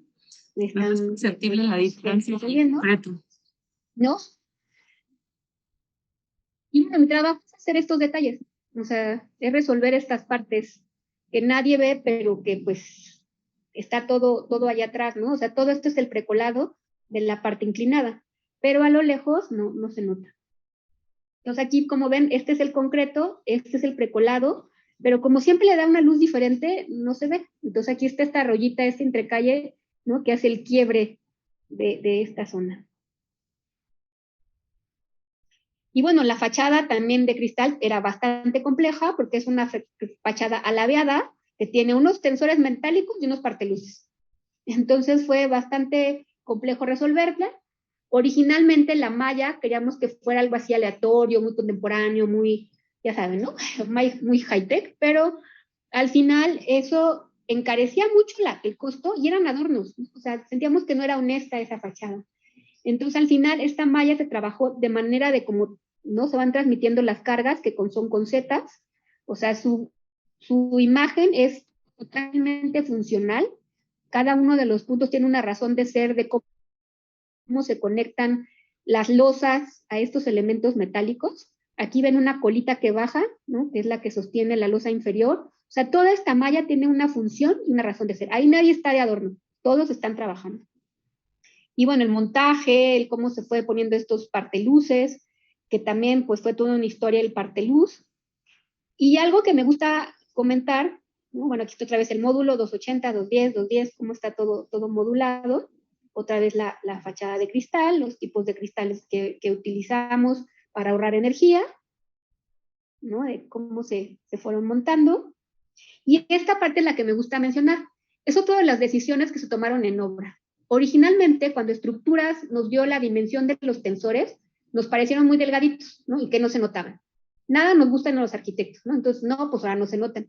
Y entonces diseñamos unos forros que originalmente así iban. La diagonal mayor tenía un forro en forma de flecha, la diagonal menor tenía un forro circular, cilíndrico, y pues la idea era forrarlos así y resaltar, ¿no? La malla estructural.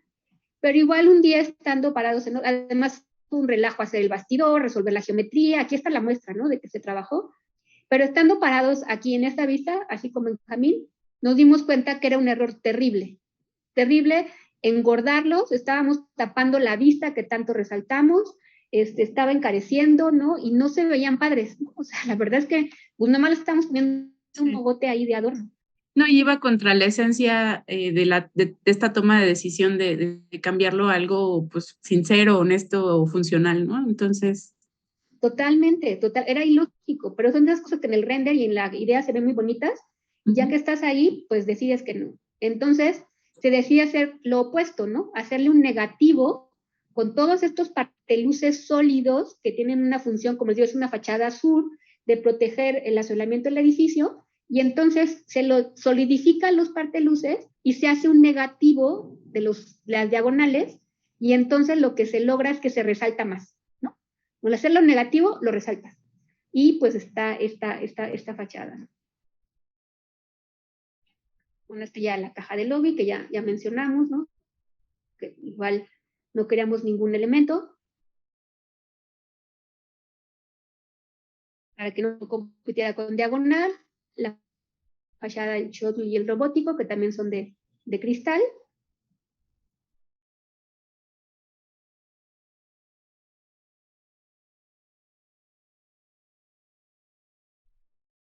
Aquí está la terraza. Bueno, está padre. Yo soy una gran promotora de la coordinación BIM, de trabajar en BIM todos los proyectos. Y bueno, este fue el primer proyecto que yo trabajé en coordinación BIM. Fue un lot muy bajo, nada de lo que ahora se hace, pero sí hubo una coordinación que se llevó a cabo en el que se modelaron los elementos estructurales, ¿no? Principales.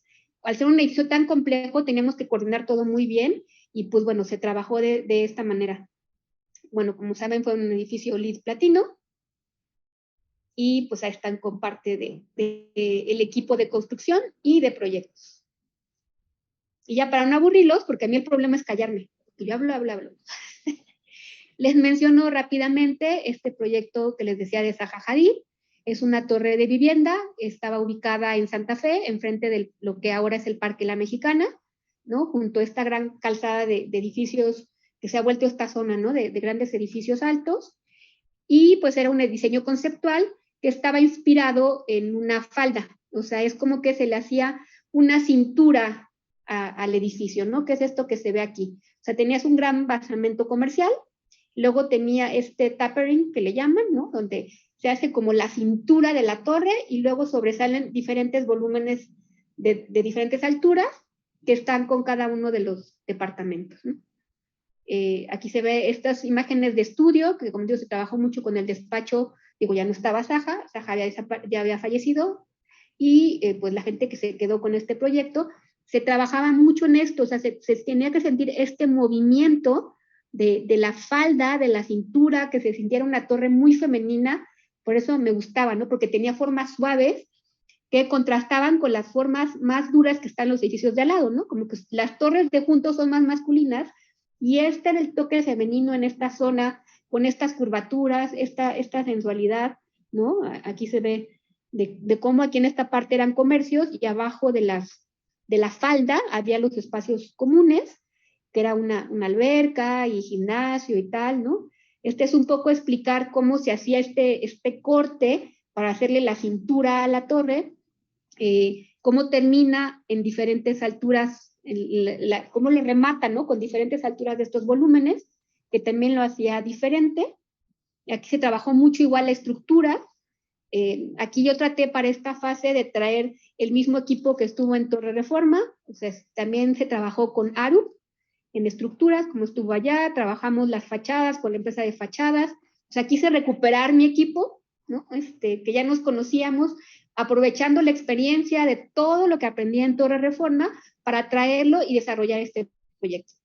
Como les digo, cada proyecto es diferente y bueno, aquí pues era más complejo, ¿no? Porque además es vivienda. Entonces, había que desarrollar cada departamento, los interiores, se trabajó toda esta parte de los balcones, o sea, cada balcón era un elemento, y pues es un proyecto caro, sí, ¿no? O sea, no estaba fácil resolver la falda y todos estos elementos. Nos trajimos varios especialistas para hacer el módulo, se lograra esta material que se iba, en fin, pero bueno, no se llevó a cabo, ojalá algún día se haga, pero Muy bien. Pues sí, ojalá se pueda desarrollar, porque evidentemente sí es un edificio pues distinto, ¿no? Y que podría aportar también a esta zona, ¿no? Que se está consolidando pues con unas características como tú mencionabas, ¿no? Un poco más regulares, ¿no? Sí, masculinas, ¿no? Y sería interesante pues tener este edificio por acá. Quisiera compartirte, tienes más felicitaciones y saludos, ¿no? Darío Cruz también te felicita, Anabel Martínez te manda saludos desde el Colegio de Arquitectos de Reynosa, ¿no? Entonces, agradecemos también la oportunidad de poder llegar pues, a muchos colegas a nivel nacional, ¿no? y compartir este proyecto, bueno, todos los proyectos, ¿no? Y en especial considero que siempre Torre Reforma va a ser pues parte importante ya muy distintivo, ¿no? De lo que es también la arquitectura en nuestra ciudad, ¿no? Definitivamente, pues todo lo que nos compartiste, yo lo encuentro, a pesar de que creo que ya muchos hemos podido escuchar al mismo arquitecto Benjamín, ¿no? Romano, y siempre hay algo nuevo que escuchar de este proyecto, y pues tú nos compartías, 9 años, ¿no? O sea, son proyectos de un término mucho más largo y que evolucionan y que tienen pues mucho aprendizaje para todos los que forman parte de su desarrollo. Yo también, a mí me gustaría destacar algo que tú lo mencionaste en varias partes de tu plática, y es también cómo estos edificios de estas características, en estas ubicaciones evidentemente privilegiadas y que se vuelven íconos, ¿no? de la ciudad, también tienen que tener una respuesta a un entorno urbano, ¿no? Y cómo esta lectura que fueron ustedes teniendo, ¿no? En primera, esta crítica que les hacía, ¿no? Pero ¿por qué no ves al ángel, no? Bueno, pues sí veo, pero veo de manera dirigida, ¿no?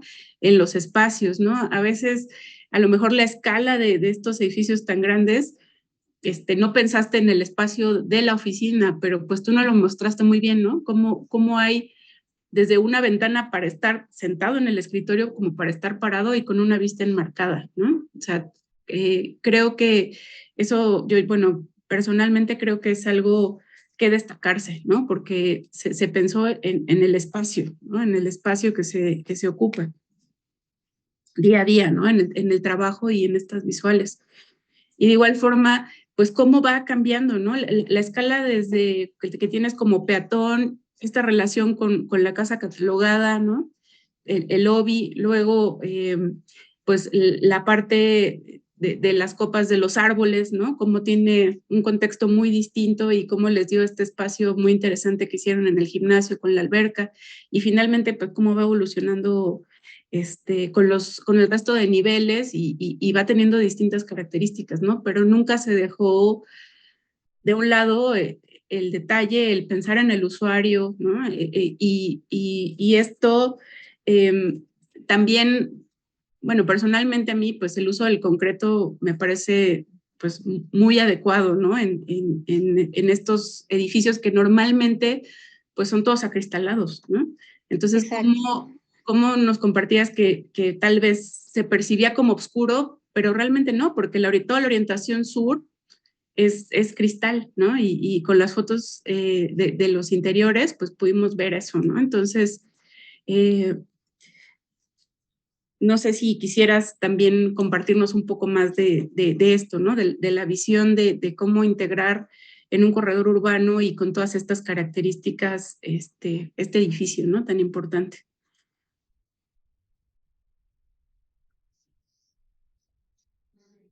Muy complejo, o sea, de que siempre preguntan, es que al final tenemos mezclados dos tipos de sistema constructivo diferentes, que es el concreto y la estructura metálica. Y son dos sistemas constructivos que además entre ellos siempre estaban peleando como equipos, ¿no? O sea, el que estaba colando, era un equipo quien colaba el muro y era un equipo el que hacía la estructura metálica. Y esta intercomunicación entre ambos fue parte del gran logro que tenía este proyecto, ¿no? Fue una de las clases complejidades, porque íbamos colando el muro que iba 4 niveles arriba y se iban colocando luego los elementos y las losas metálicas, ¿no? Entonces esto tenía que ser una sincronía perfecta, porque nosotros hicimos un plano de cada una de las tiras de concreto donde se iban dejando placas ahogadas y tenía que llegar a conectarse la estructura metálica.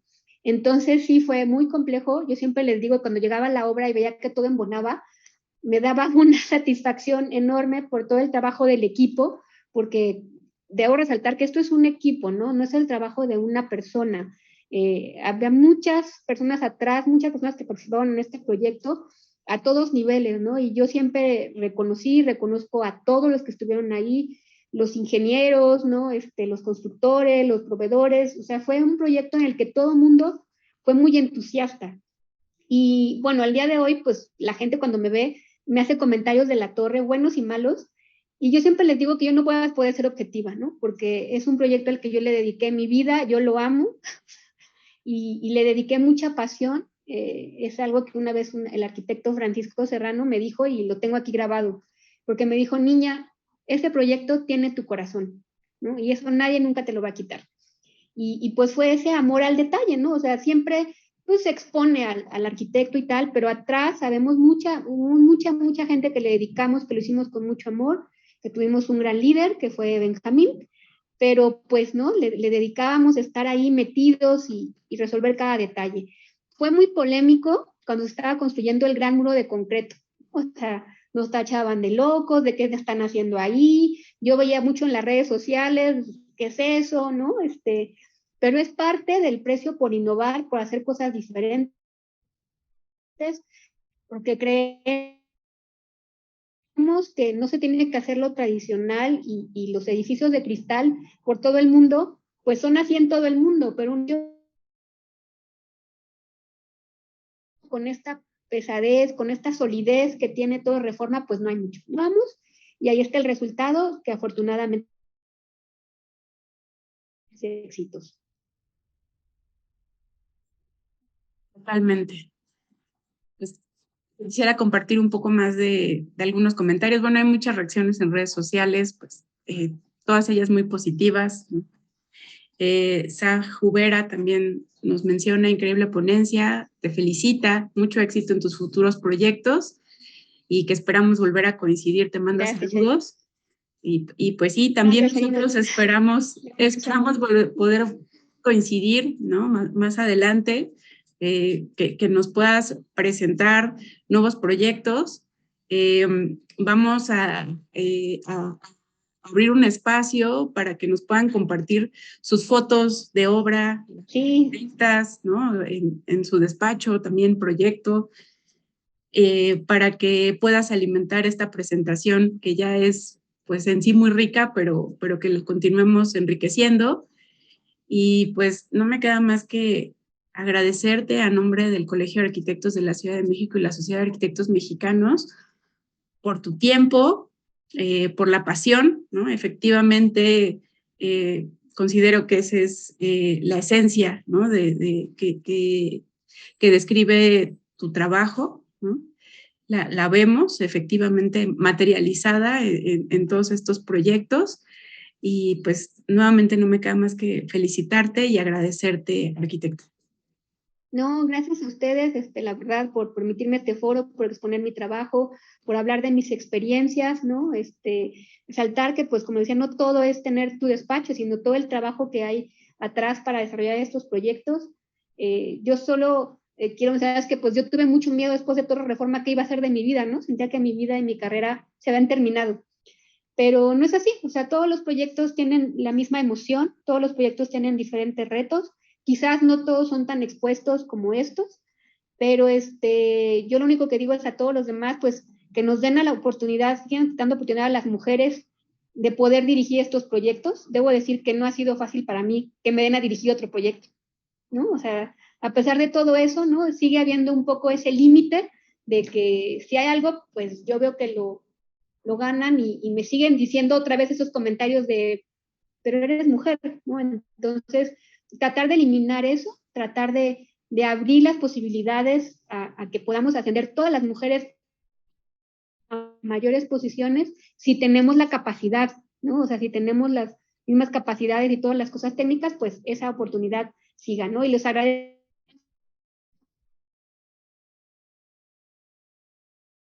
Qué padre este diálogo, ojalá se sigan haciendo y Muchas gracias, sí. Pues las puertas están abiertas, este es tu colegio de arquitectas y pues gracias a todos y todas que nos acompañaron en este espacio.